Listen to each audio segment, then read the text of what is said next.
DC Comics has confirmed that Superman is officially a little light in the loafers. I, myself, had always had my suspicions. The tights, the chiseled body, the lack, if we're honest, of any real sexual tension with Lois Lane. But the creatives have now dispelled any doubts. The new Superman, much like our entire culture, is super duper gay. I'm Michael Knowles. This is The Michael Knowles Show.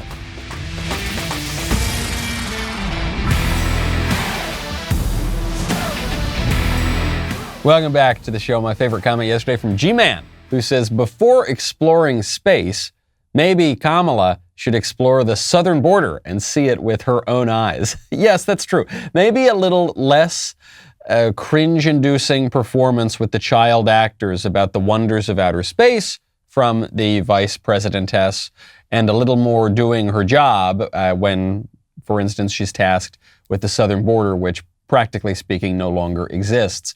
The sort of problems that keep one up at night. It's hard to get a good night's sleep with all of this madness in our country. One way to help ensure you get a good night's sleep, Boll and Branch sheets. I have had the privilege of staying at nice hotels. This is the only silver lining to having to be on the road and away from my beautiful wife and young baby, is occasionally they'll take me out of the flea bags, they'll put me up at a nice hotel, and the first thing you notice is the quality of the bedding, the quality of the sheets. And I didn't know this for my bachelordom, but you can get the luxury 5-star quality bedding that you get at a top hotel. You can get that every single night in your home, and you can do that with Boll and Branch. Boll and Branch has these incredible sheets, signature hemmed sheets, 100% organic cotton. They start out soft, they get softer and softer and nicer over time.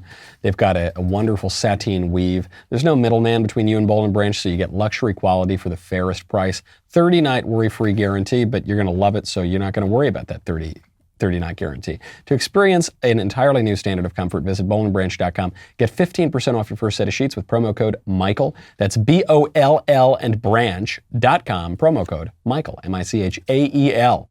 Superman is pretty and witty, and now he is gay.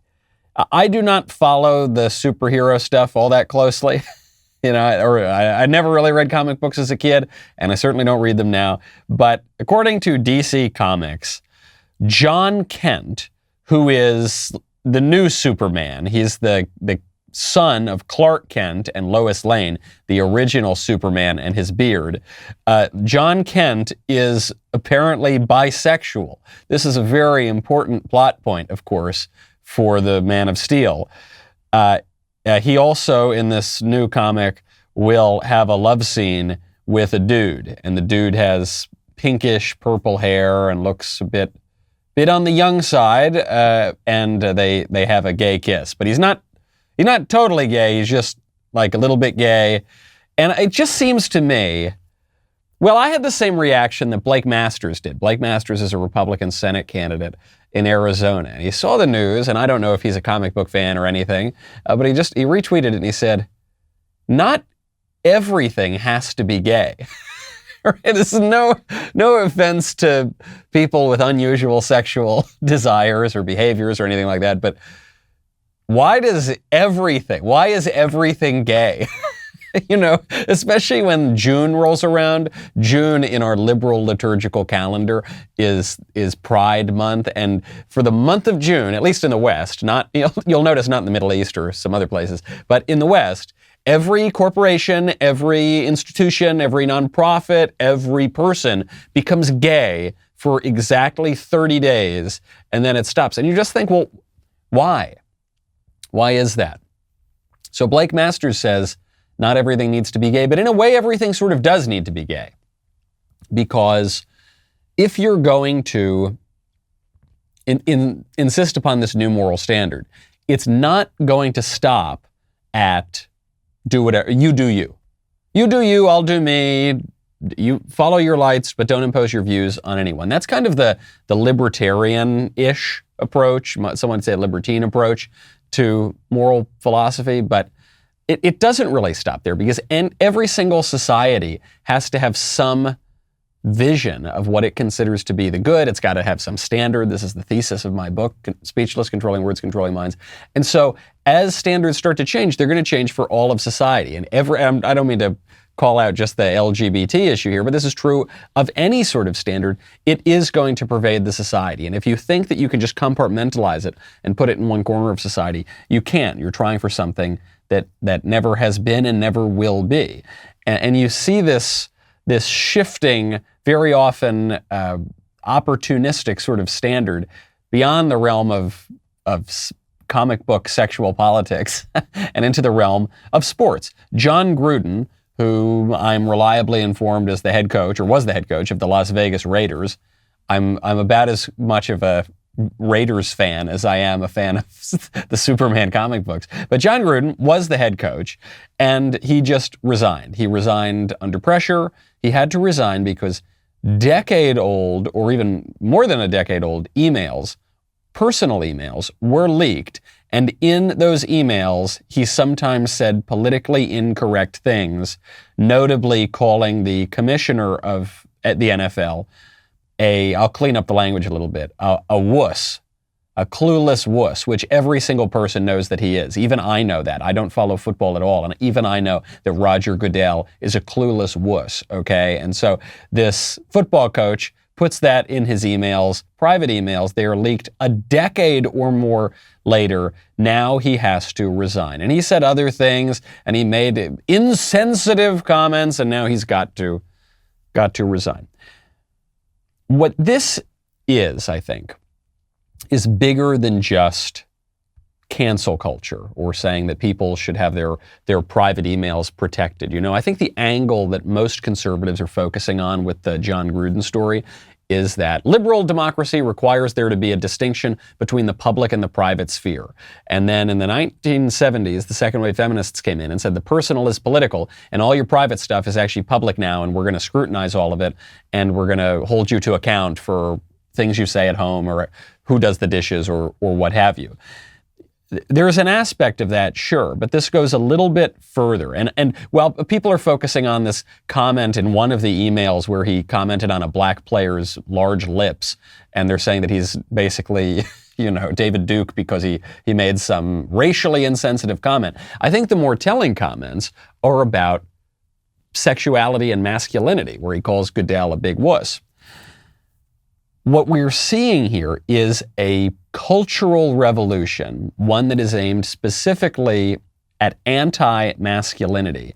And we're seeing this paired up with a technological revolution, which is namely the surveillance revolution. So to bring that back down to earth, what we're seeing is standards changing completely on sexuality.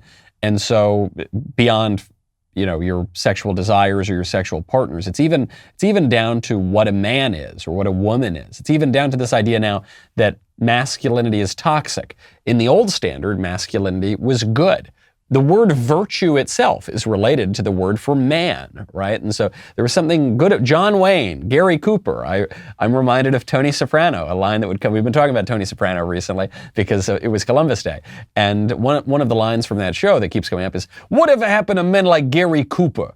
Whatever happened to John Wayne? Whatever happened to the father knows best, the strong man? Now when we look at male figures in the culture, they're all a bunch of bumbling idiots, right? It's Homer Simpson or Ray Romano, and they can't do anything, and they're just a big joke, and their wife has to do everything and take care of them because these guys can barely put their pants on in the morning. So there's an attack on masculinity, and a lot of what's in these emails, these John Gruden emails, is locker room talk. I know it's an overused expression these days, and it's an expression that really hit the mainstream when Donald Trump was caught on a secret tape, also, let's not forget, on a hot mic, on a secret tape that had been held for years and years, saying that when you're a celebrity, women let you do whatever you want. You can grab them by the you-know-what. You can grab them by the Roger Goodell.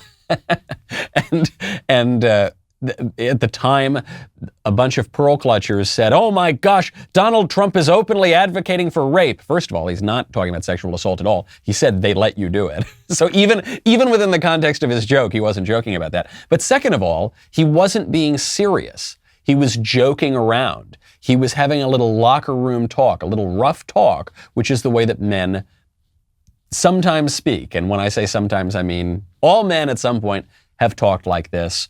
And it doesn't mean anything. It doesn't mean that you're hateful. It doesn't mean that you're bigoted. It doesn't mean that if John Gruden is calling, what's his name, Roger Goodell, a clueless wuss, doesn't mean that he harbors a deep-seated hatred of homosexuals, or if he makes fun of some guy's lips, it doesn't mean he hates black people. It just means he's talking a little bit rough and a little offensively and a little aggressively, which is something that we used to expect from football players and football coaches. All right, these are people, football players, who get involved in dogfighting rings. Remember that? These are people who get involved in really tough, they're disproportionately likely to commit crimes, can be arrested. I mean, there are actually some really bad crimes that football players have committed in recent years. Some of them have beaten their wives and girlfriends. Some of them have committed murder. But the one that we're all supposed to lose our collective sense over is because this guy used some harsh language in emails. Why do we even know about the harsh language? Because of the technological aspect, the surveillance state. Why do we know about Donald Trump's joke to Billy Bush on the Access Hollywood show? Because of the surveillance state. It's become more and more and more so. Anything you've ever said in your email, in your texts, in your private messages, and certainly anything you've ever tweeted, anything you've ever searched for, basically anything you've ever thought, anything you've ever said. You know how you talk and then all of a sudden you're getting ads on your cell phone for things that you were just talking about in a normal conversation to someone in real life? These things are all pairing up. And because the people who have control, because the ruling class are the ones pushing for this cultural revolution, the asymmetries of power here are very, very concerning. Because people who dissent from the political orthodoxy of the culture are increasingly going to have their private emails leaked and their private conversations leaked, and the worst things they've ever said and done are going to be broadcast and used to ruin their lives. And then people who go along with the leftist orthodoxy are going to have even the worst crimes that they can commit excused.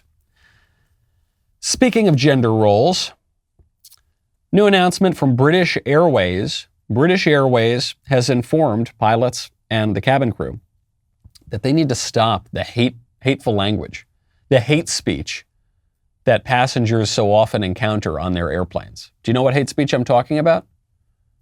3 words: ladies and gentlemen. So when you get on a British Airways flight, let's say, I don't know, I keep really blowing my British accents these days, but I don't know. Something to the effect of, well, hello there, governor, ladies and gentlemen, welcome onto the flight, yeah.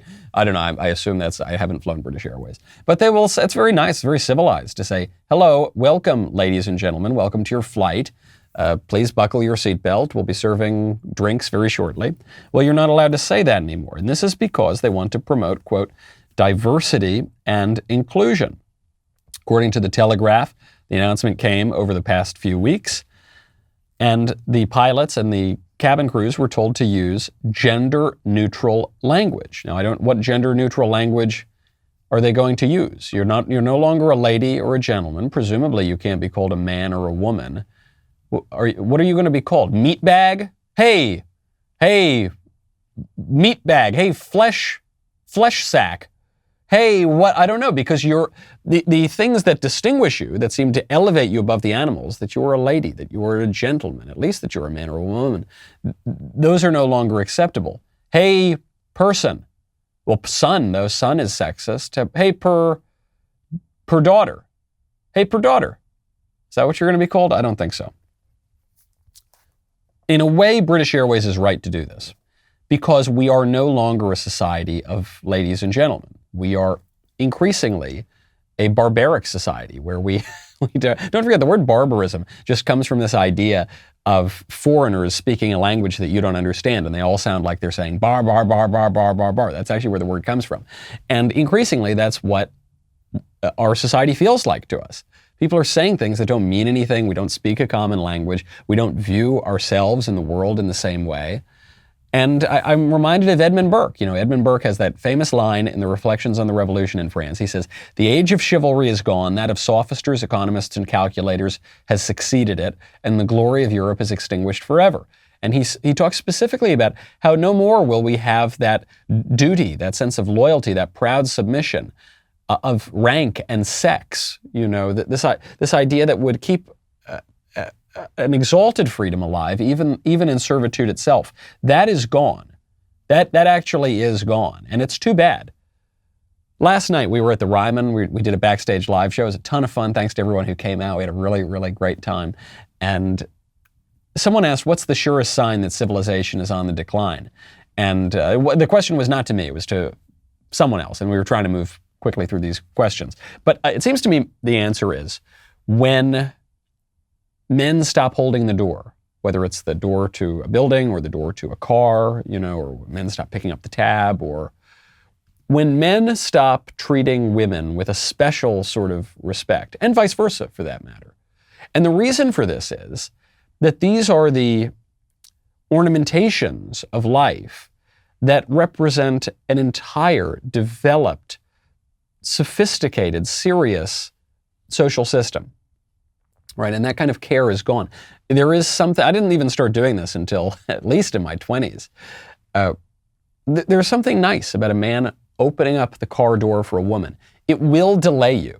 All right, when you got to get out of the house, you got to go somewhere, and it's you and your wife, or you and your girlfriend, or you and whoever, just some chick, and you're walking. If you just each walk to your own door and just get in quickly and turn the car on, you'll leave faster.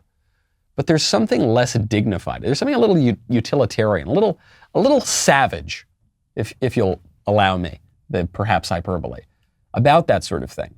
Take the minute, take the time. Take the time for these little ornamentations that make life a little bit more civilized. When we sit down to eat dinner, we can either sit down, put our napkin on our lap, say grace, look, greet everybody, pour wine, make sure everyone has their own food, then pick up our knife and fork and start eating our food. Or we can just shove our faces in our slop buckets and not do any of those things. And I guess it would be faster and more efficient and utilitarian to do it in the latter way, but it would not be civilized. It would not be civil. And that's what it's very sad to see this from British Airways, because I think we in America always think of the Brits as being a little more sophisticated than we are. But their priorities are now out of order. And it's not just on the man-woman thing on the airplane. They're out of order even with regard to the species. So the British Medical Journal has come out, as a very respected medical journal, they have come out with an editorial suggesting that doctors need to cut treatment. Well, I should say doctors and the public health bureaucrats who, at least in the United Kingdom, are controlling the healthcare system. In America, we still have a little bit more of a free market system, but it's probably heading in the British direction. So they say we need to cut healthcare to people in order to save the planet. So you've got to stop providing medical care to human beings so that a rock hurtling through space can be happier. I don't know. The rock doesn't have emotions, but somehow out of care for the rock hurtling through space, we need to allow more people to die. Here's from the editorial, quote, "Healthcare contributes 4 to 5% of global greenhouse gas emissions in the National Health Service in the UK. 62% of these emissions are from its supply chains and 24% from delivery of health care. Health professionals can be institutional leaders who drive decarbonization in hospitals through reducing overdiagnosis and overtreatment in healthcare." Pause for a second. What is overdiagnosis? Presumably if something is being diagnosed, then that's a real healthcare problem. So if it's being overdiagnosed, you're saying that too many people are having their health problems properly diagnosed. Anyway, it goes on. "Eliminating waste, streamlining services, and better managing suppliers and procurement. All of these efforts will bring us closer to making healthcare more sustainable." Okay, so that's a little weird to me to see that 4 to 5% of carbon dioxide coming out is from the healthcare system. So let's, that thing that keeps the people alive and healthy. So let's stop that. Let's stop doing that, and that way there will be a little less carbon dioxide in the air, or something. And because somehow that's the sun. That is leading the sun monster to kill us, or I don't know. That's at least what they say. There's a separate piece in the British Medical Journal beyond this broad editorial. This is a separate piece by an author named Ramia Matthew, who goes even further, who says that we shouldn't even really diagnose and treat cancer. Because, we do it earlier and earlier. Well, I'll just put it in his own words. He writes, "The pressure to diagnose cancers earlier and earlier is another major contributor to modern medicine's carbon footprint. Over successive years, we've been told to continually lower our threshold for suspecting cancer, and we are encouraged to investigate sooner and more extensively. In primary care, most patients with mildly elevated or even high normal platelet counts now undergo a barrage of investigations in case thrombocytosis is an early indicator of underlying cancer. What does the yield of these tests have to be like to make this an acceptable approach? And shouldn't we be considering the environmental impact of putting so many patients on a conveyor belt of investigations as part of a cost-benefit analysis? What on earth are you talking about, man? Man, this guy has lost the thread. Man, the British Medical Journal has lost the thread. You're saying, how much are we willing to offend Mother Gaia? You know, the earth nature god, this new pagan idea that we live for the benefit of our deity, this rock. How much are we willing to offend the pagan deity of the earth while we diagnose cancer in people? Let's flip the question. How many cancer patients should die to appease the nature gods? How many cancer patients is Ramia Matthew and the British Medical Journal willing to sacrifice to the nature gods so that the sun monster doesn't kill us at some point in the future? My answer would be 0. I don't like sacrificing people to the pagan gods. I'm not afraid of the sun monster in particular, and I'm certainly less concerned about the feelings and health of a rock than I am about human beings, because I think human beings have dignity, and I think they are elevated above creation, the rest of the creation, and I think that actually that human beings have dominion over the creation, and that we ought to be good stewards of that, but we ought not to sacrifice ourselves for the rocks and the plants and the birds and the fish. That's the Christian view. That's the view of our civilization until about 5 minutes ago. But as Christianity has fallen apart as a political force, and it obviously can't fall apart generally, but as a political force in the West, it has fallen apart. What has happened? The same old crazy, kooky, pagan ideas have crept back in afterward. And you're seeing that even in what used to be a high point of civilization, the United Kingdom. Talk about the tail wagging the dog. If you did not catch Backstage last night, then you missed. You missed a lot of talk about politics, and you missed a lot of talk about a lot of exciting announcements we're making about entertainment. But most importantly, you missed Smokey Mike and the God King. You missed a very, very important performance by your favorite 1960s rock band. So that's a huge mistake. Even worse, though, it means you didn't hear this exciting news. We've got a lot of new projects in the works that are going to change the way you stream, like our new comedy series that we're bringing you, featuring none other than the hilarious Adam Carolla. Plus our new movie starring the fearless Gina Carano, Terror on the Prairie, which is currently in production in Montana. Last, but certainly not least, we're dropping the teaser trailer for Shut In, our first original production. It's a 60-second look into a thriller that you are not going to want to miss. We cannot wait to share these final products with you, so keep your ears and eyes peeled for updates on their release dates. Also, a little bit of news. This news broke last night while I was on stage at the Ryman, but the University of Wisconsin-Madison is messing around with my tour with Senator Ted Cruz. So there's been a change of venue. I'm flying out there immediately after this show. More on that in just a minute. First, head on over to dailywire.com. Subscribe. We'll be right back with a lot more.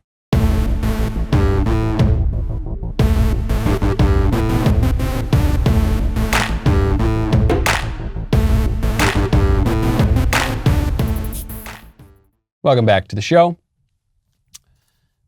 Last night, when we took the stage at the Ryman, there was a chant heard above all of the other chants. 3 words, you guessed them, "Let's go Brandon," rang out from the moment the curtain opened up on stage. And this is not just happening in Tennessee, and it's not just happening in the United States. It's happening all over the world. The revolt against Joe Biden through the euphemism, the euphemistic the kind of in-joke chant, "Let's go Brandon," has now hit the streets of Rome. Joe Biden! Joe Biden! Joe Biden! Joe Biden! Joe Biden! Joe Biden! Joe Biden! Joe So I guess the Italians have not gotten the message that the way that we do that chant here is we say, let's go Brandon, but it's confusing because then you got to translate from English to more English to Mimi English into Italian. It's very, very confusing. Andiamo Brandon, andiamo. It doesn't sound as good in Italian. Why? Why are they doing this in Rome? And elsewhere too. I mean, you're seeing similar kind of protests around the world. Why? Joe Biden is ostensibly, at least, the president of the United States. He's not the leader of Italy. He's not the leader of the European Union. He's not the head of the United Nations. So why are you seeing these protests? Well, I think we need to recognize the United States is the leader of the world. At the very least, the leader of the West. And at least until very recently, certainly the leader of the rest of the world. And if you've ever traveled outside of the country, especially if you've ever traveled outside the country during an American election season, you will notice the degree to which the rest of the world looks to the United States for leadership. And they are invested in the outcome of the American election.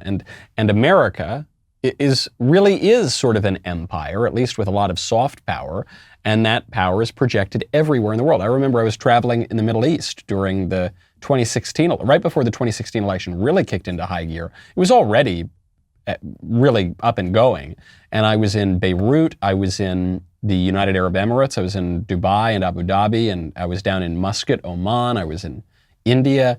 And anywhere and everywhere I went, people were talking about the American election. I thought it was so strange. I thought, what do you people care? Oh, right, the United States is the leader of the world. So they are very invested in that. And I think these F Joe Biden chants and Let's Go Brandon chants happening elsewhere in the world, they represent broadly the power of the people versus the ruling class. And the reason I think this has caught on, the F Joe Biden thing and the Let's Go Brandon thing, is because it's a meme, okay? It expresses a real thing. I really believe that Brandon ought to go, but it's also a meme. And memes are in themselves a representation of the power of the people. In 2016, sometimes you would see Trump supporters refer to meme magic, this idea that you've got the ruling class here that controls all of the media, that controls all of the big tech platforms, that controls the administrative state, that controls much, if not most, of the elected government, that controls the universities and the schools and everything, and just controls everything. And then you've got some memes, and then you've got these people who are just posting little memes on the internet and making fun of the ruling class and getting their message across because the emperor has no clothes. There was a meme that came out after the election, and it showed two different groups. It showed one, it was like the New York Times building, and it said, the title was, "Who do you think would win in a fight?" And on the New York Times building, it says, "The entire globalist, neoliberal media, corporate establishment, or," and then it had a picture of Alex Jones, the radio host, "or a shirtless vitamin salesman." And Jones won, because Jones was the Trump supporter. He was being identified there with Trump, and obviously the Times and all the rest of them were identified with Hillary. So I think a lot of this has to do with people saying, look, all of the official power, almost all of it in the entire world, rests with the liberal establishment. But we still have power, and how are we going to express it? We're going to march through even the streets of Rome and chant, "Let's go Brandon," or some variation thereof. Now, you are seeing a pushback against this ugly rule of the oligarchic powers that really expanded during COVID. During COVID was really when the technocrats and the bureaucrats and the oligarchs came up and said, hey, we're going to suspend all of your normal life, all of the normal rule of law, and force you in your homes, force you out of your job, shut down your church, force you to muzzle yourself, make you take some experimental drug for a virus that's not particularly dangerous to most people. And they just kept changing their minds by the day and further encroaching on people's freedoms and way of life. So there has been some pushback, but it's been slow. Maybe you get a Republican governor who says, okay, we're going to not require masks. Well, that's good, but other people are requiring masks. Okay, the government is prohibited from mandating masks. Okay, well, what about the private businesses? What about my place of work? Well, I don't know, it's maybe, and so increasing, okay, we're not going to mandate vaccines, but corporations might mandate vaccines, right? And it's been this real battle the whole time. Well, Governor Greg Abbott down in Texas, doing a great, great job, and he just had a very important order come out. Governor Greg Abbott is banning any entity in Texas from instituting a vaccine mandate. This is very important. You might remember that a little while ago, Governor Abbott banned the government from instituting them. So the state government could not have a vaccine mandate. But that still left most Texans out in the cold because most Texans don't work for the state government. So now he is completely banning. Here's the exact wording, quote, "No entity in Texas can compel receipt of a COVID-19 vaccine by any individual, including an employee or a consumer who objects to such vaccination for any reason of personal conscience, based on a religious belief, or for medical reasons, including prior recovery from COVID-19. I hereby suspend all relevant statutes to the extent necessary to enforce this prohibition." This is great. I love this. Extremely cool, very conservative, right, just. It also shows us the difference between the libertarian point of view and the conservative point of view.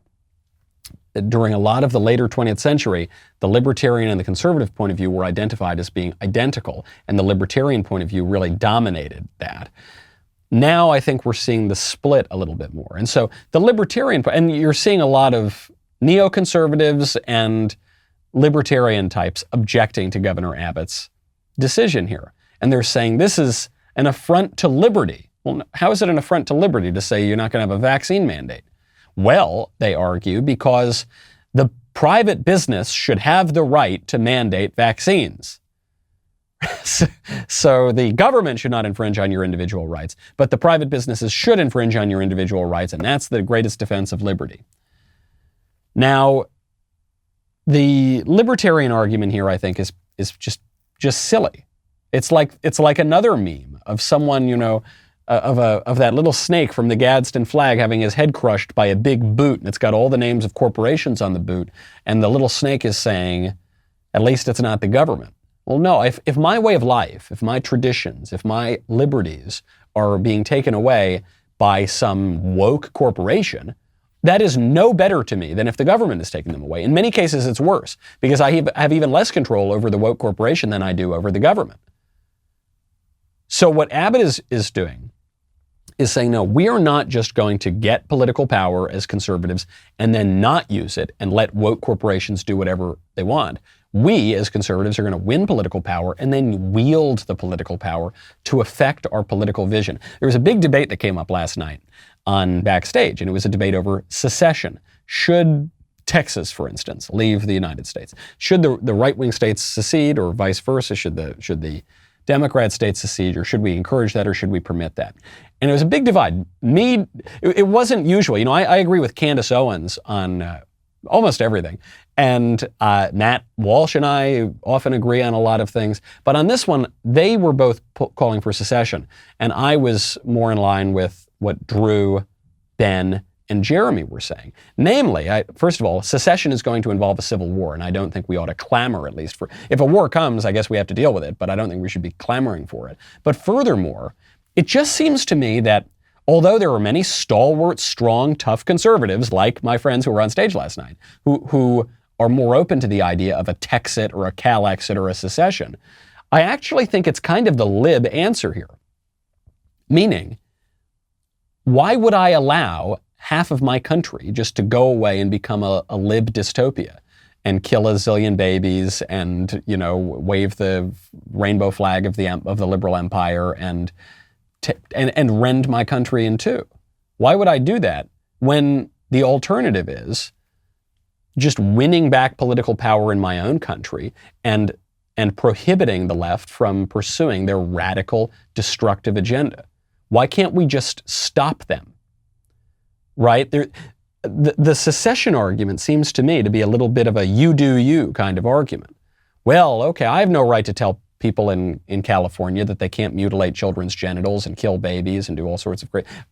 Yes, I do. I absolutely do have that right as an American, and I damn well intend to use that right. And I think we all ought to do that.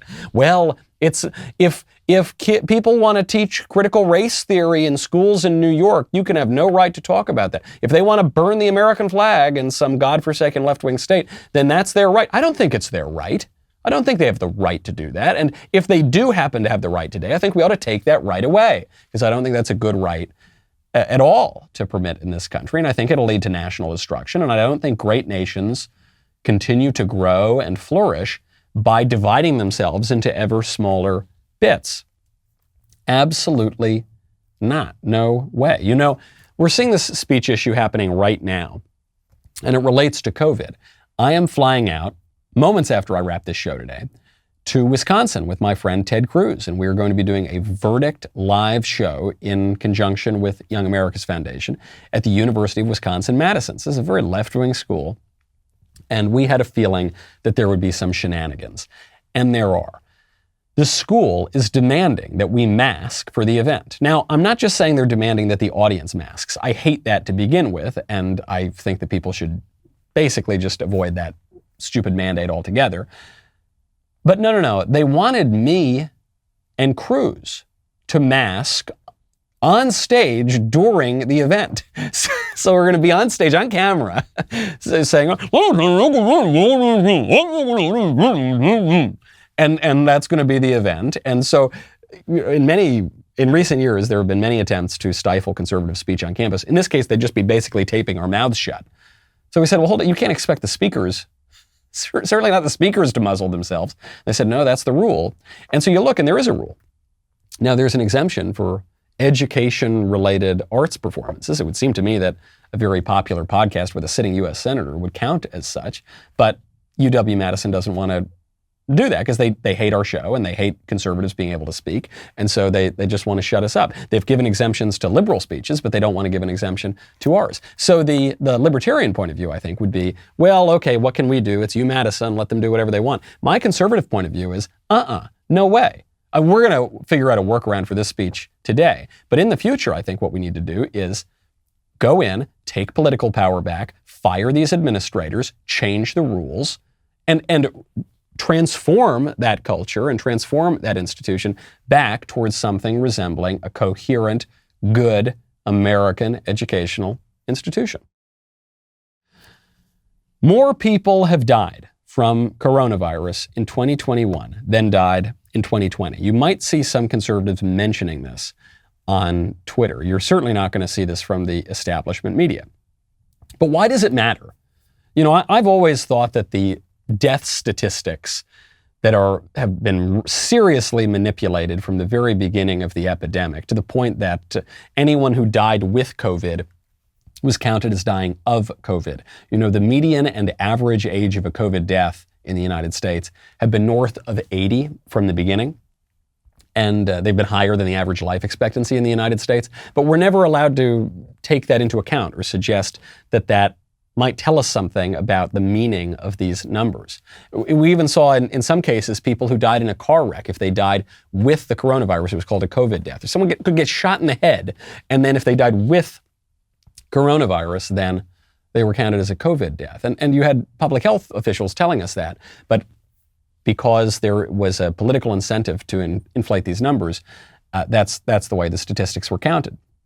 So I thought, I don't know, why are now we playing this silly statistics game where we're trying to make arguments from really arguments about justice, the justice of forced vaccinations, the justice about the mask mandates, the justice about all of this, from just these narrow kind of statistics. Well, there is one reason that these numbers matter. It shows you the double standard, and it shows you how from the beginning there was never going to be any way to argue from the science to convince these people to stop their madness.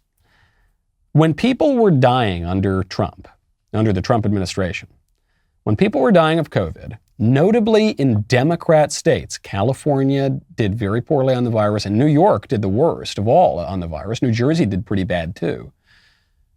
That was Trump's fault. When Andy Cuomo was sending sick people into nursing homes and killing elderly New Yorkers needlessly by the thousands, that was Trump's fault. All of the COVID deaths were Trump's fault. But now that people are dying ostensibly of COVID on Joe Biden's watch, whose fault is it? Ron DeSantis, of course. Greg Abbott, of course. It's the Republican governors. How come it wasn't the Democrat governor's fault when they were dying in Democrat states, often, under Trump? How come that was the president's fault then, but now it's not the president's fault, it's the governor's fault? Because there is no logic to this. Because this is not about the science or even about a coherent political philosophy. This is about using and exploiting a virus to attain new political powers and to wield them ruthlessly against the left's opponents. That's what it's about. That's what it's been about from the very beginning. And so I don't want to toot my own horn. You know how much I hate to say I told you so. But from if not day one, at least day two, and really I think from day one of this epidemic, I came out and said, guys, don't give in. Don't give in on this stuff. This seems really overblown. This seems opportunistic and cynical. Well, a number of other people, not just the rock-ribbed right-wingers working in politics, but a lot of other people called this out as well, including Eric Clapton. You know, Eric Clapton, one of the great popular musicians of the last 50 years. Eric Clapton is not exactly, I don't know, he's not like a MAGA hat wearing, rock-ribbed conservative. He's expressed some conservative views over the years, but he's also a rock musician. He's expressed some kind of liberal views. So Eric Clapton went out and got the vaccine. He got the COVID vaccine. He was encouraged to do it. I guess he's slightly long in the tooth these days. You know, he's not as young as he once was. So he goes, gets the vaccine, and he has an adverse reaction to it. And it causes him some nerve problems. He already had a nerve issue, but it causes him some more nerve problems. And he says, oh my, and he's talking to his doctors and they said, yeah, well, you know, this does happen sometimes. And he couldn't play guitar for some period of time, several weeks at least. And so now he's really campaigning against vaccine mandates. He's saying he won't play at venues that require the vaccines. And so I think this is really admirable. I tweeted out and I said, you know, whatever you think of Clapton, the man's got more credibility than Dr. Fauci. So I got a call from Rolling Stone magazine. It doesn't happen a lot. Usually, of the magazines that call for interviews, Rolling Stone is not one of them. And they're really angry at Clapton. The headline is, Eric Clapton isn't just spouting vaccine nonsense, he's bankrolling it. I do have to thank the author of this piece because he quoted me, I think, pretty faithfully. He actually did express my views on this, but it's amazing that Rolling Stone needed some right-winger to tell them this, which is, since when are rock and roll stars supposed to just go along with the establishment party line? When did that happen? Isn't that kind of weird? I'm not even saying I love rock and roll. You know, I do not think it's the highest form of art, even though I guess I'm technically in a rock band from a sort of 1960s rock band, but I don't think it's the highest form of art, okay? But Rolling Stone does, and a lot of people do in our culture. A lot of people love rock and roll was all about flicking a middle finger to established authority and breaking rules and being subversive, except now you'll notice all of it just about goes along with the party line. Now, part of this is because the radicals of the 1960s became the establishment, and they had lots of bad ideas, and they've done a very bad job with society, and that's why you're seeing society crumble all around you. But those rockers are part of that establishment, and very few of them, with some exceptions, Eric Clapton, Van Morrison also has been pretty strong against these vaccine mandates. They've come out and said, no, actually, I don't think we should just give all our political rights and freedoms to Dr. Fauci. No, this seems kind of wrong. Actually, no, I'm going to trust my audience to make their own medical decisions like we used to do in this civilization. No, I'm actually going to trust my own listeners to make some basic decisions about their own lives.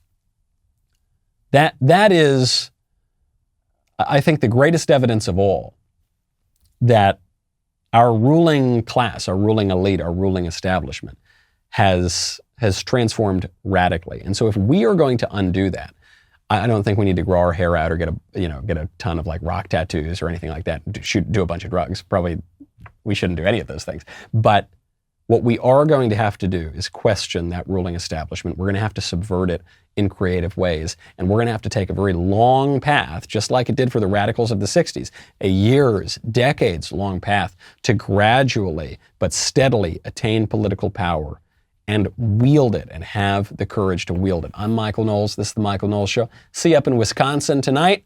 I'll see you back here tomorrow.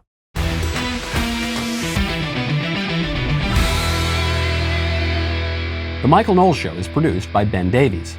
Executive producer, Jeremy Boring. Our technical director is Austin Stevens. Supervising producer, Mathis Glover. Production manager, Pavel Vidovsky. Editor and associate producer, Danny D'Amico. Associate producer, Justine Turley. Audio mixer, Mike Coromina. And hair and makeup by Cherokee Hart. The Michael Knowles Show is a Daily Wire production. Copyright Daily Wire 2021. On the Matt Walsh Show, we talk about the things that matter, real issues that affect you, your family, our country, not just politics, but culture, faith, current events, all the fundamentals. If they matter to you, come check out the show.